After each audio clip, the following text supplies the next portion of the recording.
अस्सलाम वालेकुम मेरे प्यारे लिसनर्स, कैसे हैं आप सब लोग। उम्मीद करती हूँ खैरियत से होंगे। आज आपके लिए मैं एक शॉर्ट स्टोरी लेके आई हूँ जिसका नाम है ज़िंदगी है ज़िंदगी, जिसे लिखा है अतिया उमर ने।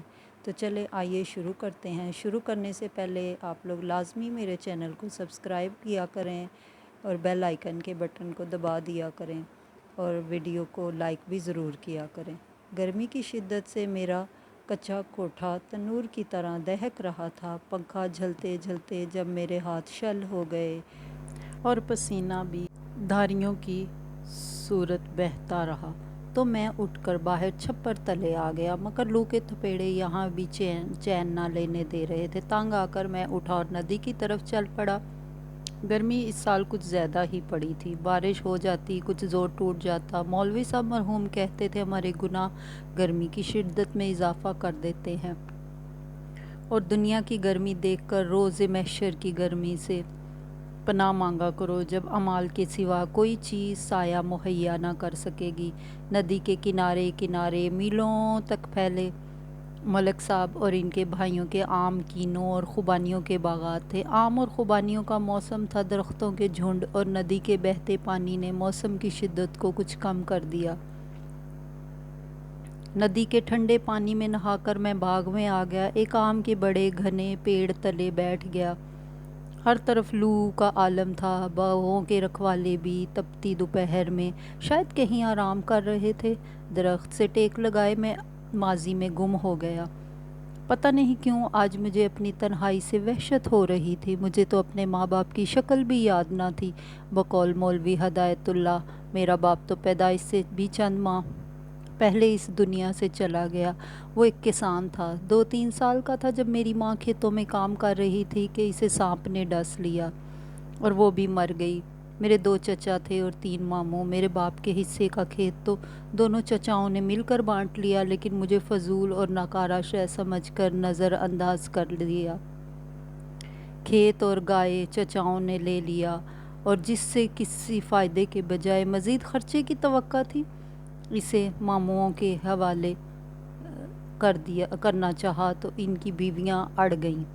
मामुओं को भी कुछ ख़ास शौक़ ना था, इसलिए माँ के मरने के बाद 2-3 दिन तक तो पड़ोसन के पास रहा। फिर मौलवी हदायतुल्लाह अपने घर ले गए। इनकी एक बेटी थी जिसकी इन दिनों शादी होने वाली थी। मौलवी साहब और इनकी बीवी ने जहाँ तक मुमकिन हो सका मेरा ख्याल रखा।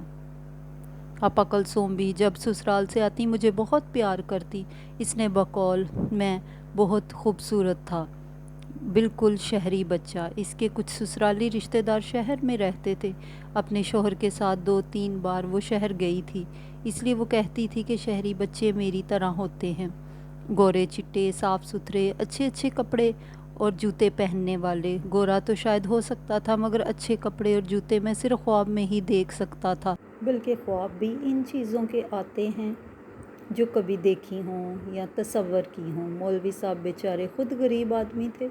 इनकी कोई ज़मीन भी ना थी और गांव वाले भी गरीब लोग ही थे, इसलिए इनकी नज़र न्याज भी इतनी ज़्यादा ना होती, बल्कि थोड़े से जवार, गेहूँ, जवार, बाजरा, चंद अंडे, कभी कभार मुर्गी। मौलवी साहब भी लालची ना थे, खुद से भी फरमाइश ना करते। हाँ, बड़े मलक साहब के यहाँ से हर माह थोड़ी सी रकम आ जाती, या फिर एक भैंस। मौलवी साहब की बीवी, जिनको सब गांव वालों के देखा देखी मैं भी बीबी जी कहता था, ने पाल रखी थी। इसका दूध घी गांव वालों की ज़रूरत पूरी करता था और वो जवाब में थोड़े बहुत मुआवजे से हमारी मदद करते थे। या फिर हर साल भैंस बच्चा देती थी जिसको पाल पोस कर बेचने पर कुछ पैसे मिल जाते।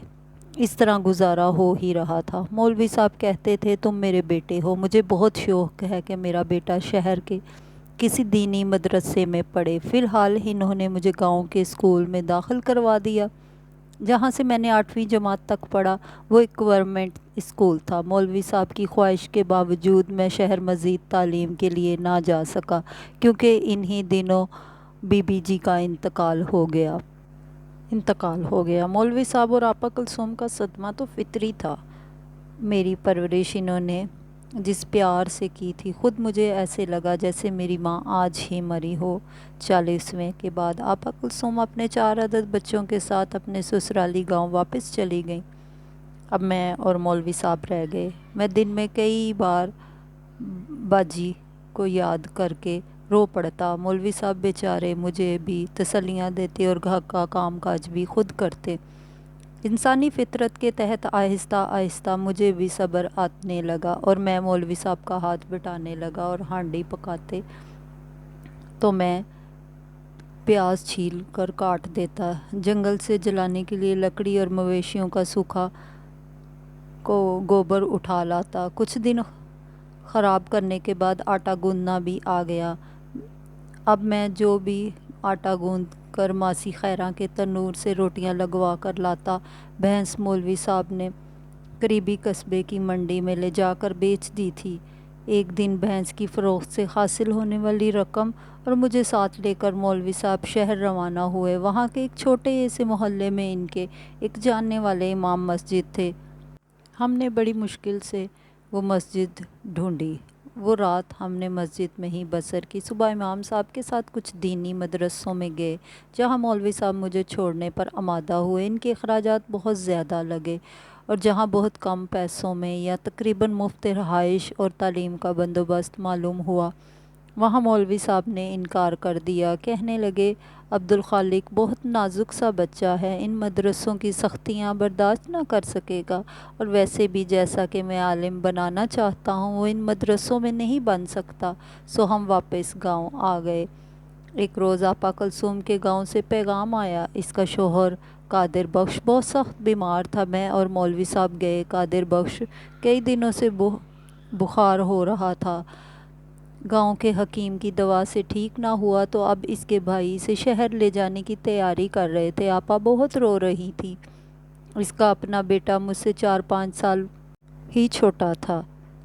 मेरी इसके साथ काफ़ी दोस्ती हो गई। मुझे आपा के पास छोड़कर मौलवी साहब भी शहर चले गए। 15-20 दिन के बाद कादिर बख्श की तबीयत संभलने के बाद वो लोग शहर से वापस आए तो हमने भी अपने गांव वापसी का इरादा किया।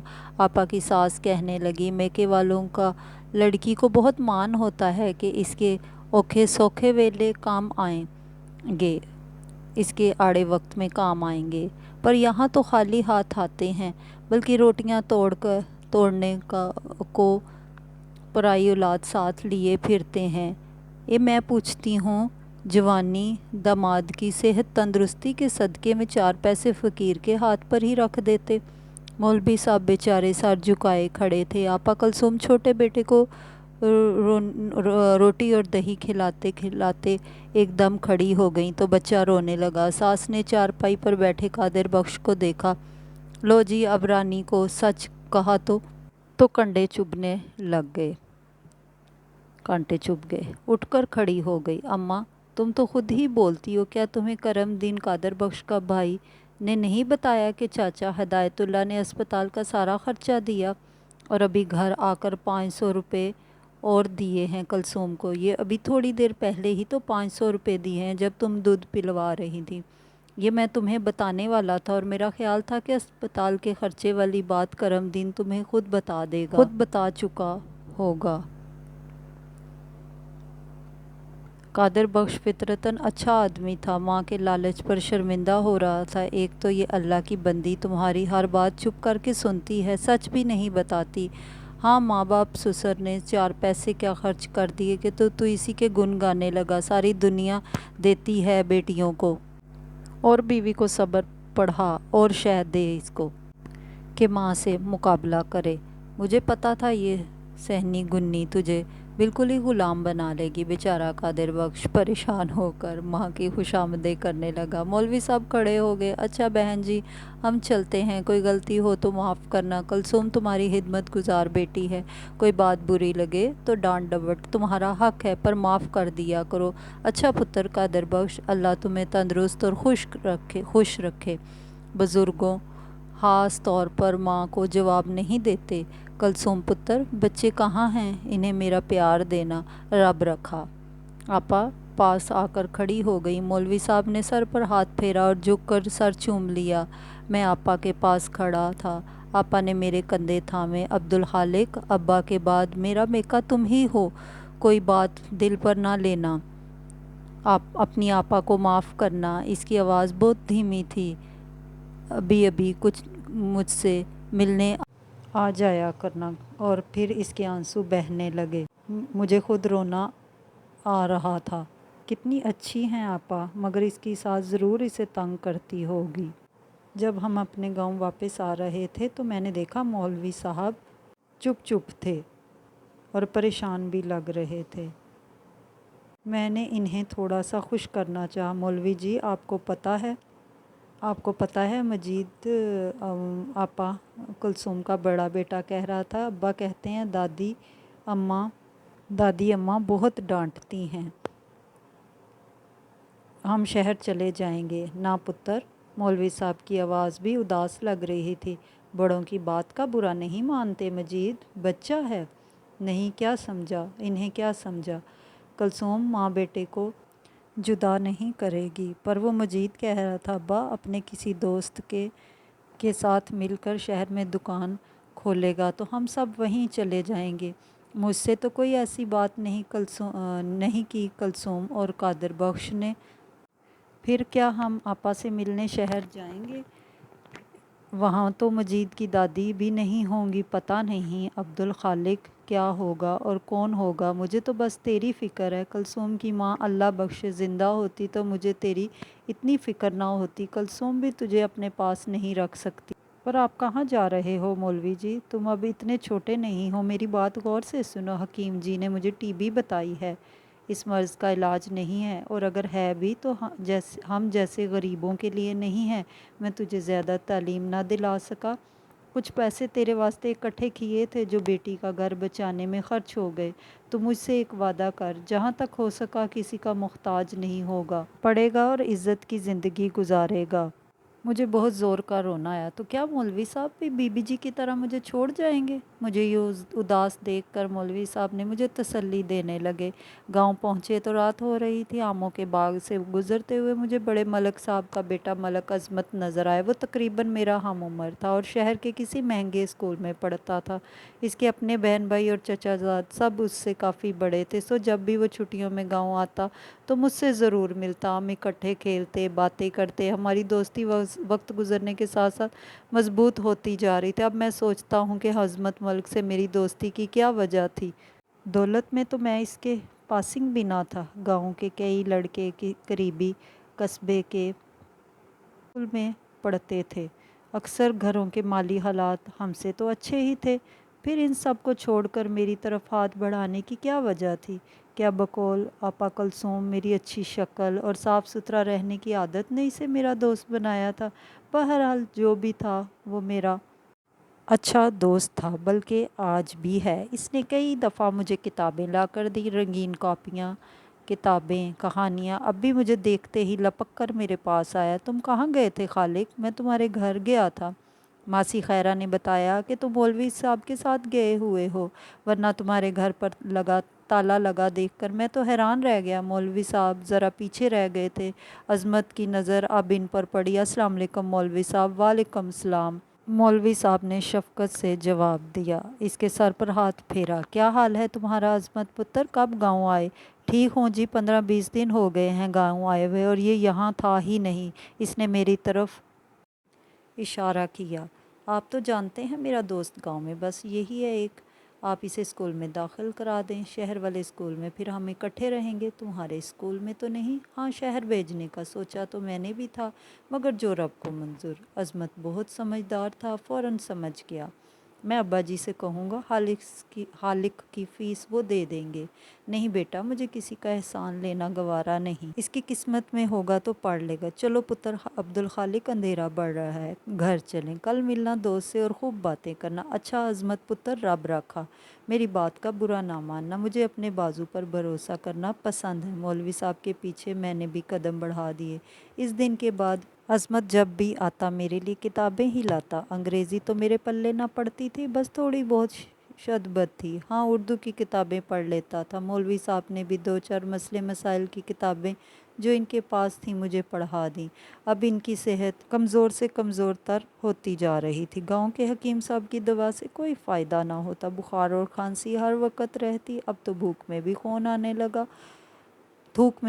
آنے لگا۔ اس روز وہ بہت نڈھال سے تھے۔ میں نے کہا مولوی صاحب آپا کو اطلاع دے دیتا ہوں اور میں آپ کو علاج کے لیے آپا کے پاس لے چلتا ہوں۔ 3-4 سال پہلے آپا کے شوہر نے آپا کا زیور بیچا، اپنے حصے کی زمین بھائیوں کے ہاتھ بیچی اور اپنے دوست کے ساتھ مل کر لاہور میں ریلوے اسٹیشن پر ایک چھوٹی سی دکان کھول لی۔ بعد میں اس کا دوست کراچی چلا گیا تو آپا وغیرہ بھی سب کراچی چلے گئے۔ وہاں سنا تھا کہ ان کا کاروبار اچھا چل رہا تھا۔ اتنے سالوں میں آپا 1-2 بار اکیلی ہی آئی تھیں۔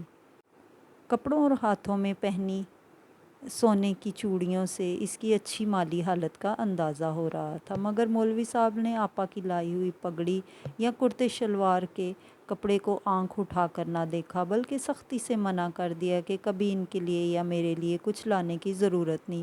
آج بھی انہوں نے آپا کے پاس جانے سے انکار کر دیا۔ ہاں آپا کو بلانے کے لیے منع نہیں کیا، بلکہ کہنے لگے خط دیر سے ملے گا، تار بھیج دو، تارخانے سے تار دے دو۔ اگر ملک عظمت گاؤں میں ہوتا تو ان کے گھر سے فون کر سکتا تھا۔ پورے گاؤں میں بس ملکوں کے ہی 3-4 گھروں میں ٹیلی فون تھا۔ ڈاک خانے میں ایک ٹیلی فون لگا تھا جو زیادہ تر خراب رہتا، پھر کراچی کی کال کے پیسے بھی زیادہ ہوتے۔ عظمت کے سوا اس کے گھر کا اور کوئی فرد مجھ سے سیدھے منہ بات نہ کرتا تھا، ورنہ آج مولوی صاحب کی خاطر ان کے بتائے ہوئے اصول توڑ کر کم از کم میں عظمت کا احسان ضرور لیتا۔ جانے کیوں مجھے لگ رہا تھا کہ آپا جلدی سے آ کر مولوی صاحب سے مل لیں، ورنہ دیر ہو جائے گی۔ تار ملتے ہی آپا چلی آئی، مگر آپا جب اپنے میکے کے آدھے کچے آدھے پکے گھر میں داخل ہوئیں تو مولوی صاحب کی میت آنگن میں رکھی تھی۔ گاؤں کی عورتیں آپا سے لپٹ لپٹ کر رو رہی تھیں۔ ماں باپ دونوں کے چھن جانے، میکہ ختم ہو جانے پر افسوس کر رہی تھیں اور آپا بیچاری باپ سے جیتے جی نہ مل سکنے پر رو رہی تھی۔ سال بھر پہلے وہ آخری بار آئی تھی جب میں نے اپنے خط میں مولوی صاحب کی بیماری کی اطلاع اس کو دی تھی، ورنہ اس سے پہلے مولوی صاحب نے نہ خود بتایا اور نہ مجھے بتانے دیا۔ مولوی صاحب کو دفنانے کے بعد بھی گاؤں کے لوگ کچھ دیر میرے پاس بیٹھے اور پھر ایک ایک کر کے اٹھ گئے۔ کوئی کب تک کسی کا ساتھ دیتا ہے۔ عظمت کی لائی ہوئی کتابیں پڑھنے کا شوقین تھا اور جو کتاب اپنے لیے لیتا وہ میرے لیے بھی ضرور لاتا، مگر میرے پاس تو میٹرک کی سند بھی نہ تھی، کوئی نوکری کیا ملتی۔ مولوی صاحب جب تک زندہ تھے گزارا ہو ہی جاتا تھا، مگر اب کیا ہوگا سوچ سوچ کر میں سخت پریشان تھا۔ آپا کلثوم میرے ساتھ مل کر روتی رہی، وہ میرے لیے فکر مند تو تھی مگر کچھ کر نہیں سکتی تھی۔ اس دفعہ تو وہ 40ویں تک بھی نہ رک سکی۔ اس کے سب بچے اسکول جاتے تھے، گھر کے کام کاج کے لیے 2-3 گھنٹوں کے لیے ایک ملازمہ بھی آتی تھی، مگر کھانا وغیرہ پکانے کا مسئلہ تھا۔ 7 دن کے بعد وہ روتی ہوئی گئی۔ ماسی خیرہ کا تندور ہمارے گھر سے 3 گھر چھوڑ کر گلی کے نکڑ پر تھا اور پاس ہی اس کا گھر تھا۔ آپا خاص طور پر ماسی کے گھر گئی اور اپنی ماں کے ساتھ تعلقات کا حوالہ دے کر میرا خیال رکھنے کو کہا تھا۔ مولوی صاحب کے بعد اب میں بالکل تنہا تھا اور مالی طور پر بھی بالکل خالی ہاتھ تھا۔ کچھ گندم گھر میں پڑی تھی اور کچھ گاؤں کے رواج کے مطابق مولوی صاحب کی وفات پر تعزیت کے لیے آنے والی عورتیں اپنے ساتھ تھوڑی تھوڑی لائی تھیں۔ ملک صاحب کے گھر سے 1 بوری گندم آئی تھی۔ آٹا گوندھ کر ماسی خیرہ کے تندور سے روٹی پکوا لیتا اور گھر کے صحن کے کونے میں لگی ہری مرچوں اور دھنیے پودینے کی چٹنی پیس کر کھا لیتا، اور کبھی دل نہ چاہتا تو ایسے ہی بھوکا گھر میں پڑا رہتا۔ کون تھا جسے میرا خیال ہوتا؟ ملک عظمت کو اعلیٰ تعلیم کے لیے بڑے ملک صاحب نے ولایت بھیج دیا تھا اور کوئی میرا دوست نہ تھا۔ بس 5 وقت کی نماز کے لیے مسجد چلا جاتا۔ مولوی صاحب کی بیماری کے دنوں میں کسی دوسرے گاؤں سے ایک مولوی صاحب کو امامت کے لیے لایا گیا تھا۔ انہوں نے 2-3 ماہ تو اس مسجد میں گزارے، لیکن اب وہ تنخواہ کا مطالبہ کر رہے تھے۔ گاؤں والوں کے دیے گئے تھوڑے بہت تحائف سے ان کا گزارا نہ ہوتا تھا۔ گاؤں کے چند بزرگوں نے بڑے ملک صاحب سے بات کی کہ وہ اپنے پاس سے مولوی صاحب کی تنخواہ دے دیا کریں، لیکن ان کو یہ بات پسند نہ آئی۔ اس کے جواب میں انہوں نے مجھے گاؤں کی مسجد کا امام بنانے کا ارادہ ظاہر کیا۔ جو چھڑا چھانٹ بندہ تھا، گاؤں کا اپنا باسی تھا اور زیادہ مطالبہ کرنے والا نہ تھا۔ میں اب تقریباً 20 سال کا 20 साल का होने वाला था। मैं छोटी छोटी स्याह दाढ़ी और अच्छे कद्दोकामत के साथ अपनी उम्र से 3-4 साल बड़ा ही लगता। गांव के नीम ख्वानदा बासियों के मुकाबले में पढ़ा लिखा था। बाकी जो लड़के पढ़ लिख गए थे वो शहरों में नौकरियां कर रहे थे। मैंने ये ज़िम्मेदारी कबूल करने में कुछ हिचकिचाहट का मुजाहरा किया, मगर एक दिन मालूम हुआ कि मौलवी साहब अपने अहलो अयाल के साथ गाँव छोड़ गए। मैं सुबह की नमाज के लिए मस्जिद गया तो मुअज्जिन अज़ान के बाद परेशान बैठा था कि नमाज कौन पढ़ाएगा। लोगों के कहने पर मैंने जमात कराई। इसके बाद मैंने ख़ुद ब खुद इमाम मस्जिद की ज़िम्मेदारियां संभाल लीं। मुझे बहुत सुकून मिलने लगा और मैं अपना ज़्यादातर वक्त इबादत में गुजारने लगा।